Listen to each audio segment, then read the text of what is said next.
Okay, now we're ready for the second pillar in our marketing workshop called priority. Now this is one of the briefer type of pillars that we need to work through, but I will warn you it's among the most challenging of all the pillars, because here we're going to ask you to stack rank and make really hard decisions about which customer segments that you just described in the previous part of the workshop. We're going to ask you to stack rank and think about which of these are most important. Because the truth is that you cannot be all things to all customers. There's just no way you can do that. And that's actually a recipe for making sure that you're really not making anyone very happy if you try to do that.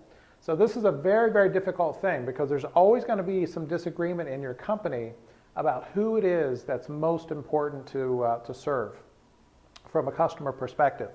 So I'm just going to give you a couple of different ways to think about it. But at the end of the day, before you move on into the rest of the workshop, I challenge you to seriously stack rank the different customer segments that you worked on and start figuring out how you can optimize for those most important customers.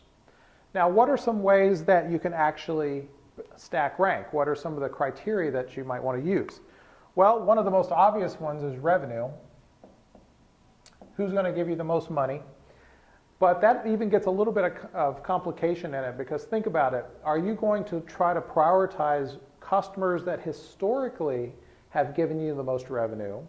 Or are you doing an assessment of these customers that are going to give you money in the future at a much higher growth rate? So are you looking at sort of historic revenue or potential revenue? So you have to think in those terms as well. Another really critical factor to consider is profit. Sometimes the customers that are giving you the most amount of money are actually driving you into bankruptcy because they're too hard to service. The margins are not very good.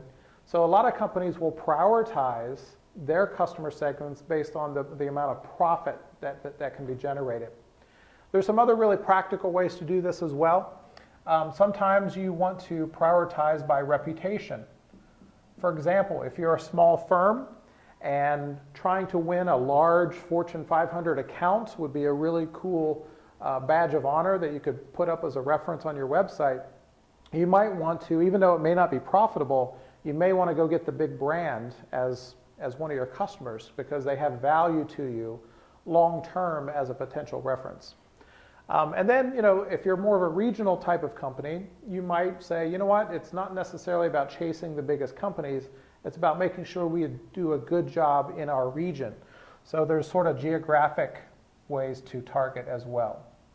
But whatever the mix is, and you can see that there's a lot of different ways to categorize this, you have to decide what your most important pivot is, and then use that to stack rank the customers that you're going to go after. Okay, so do that exercise, use the tool that is beside the video, and we'll move on to the next topic.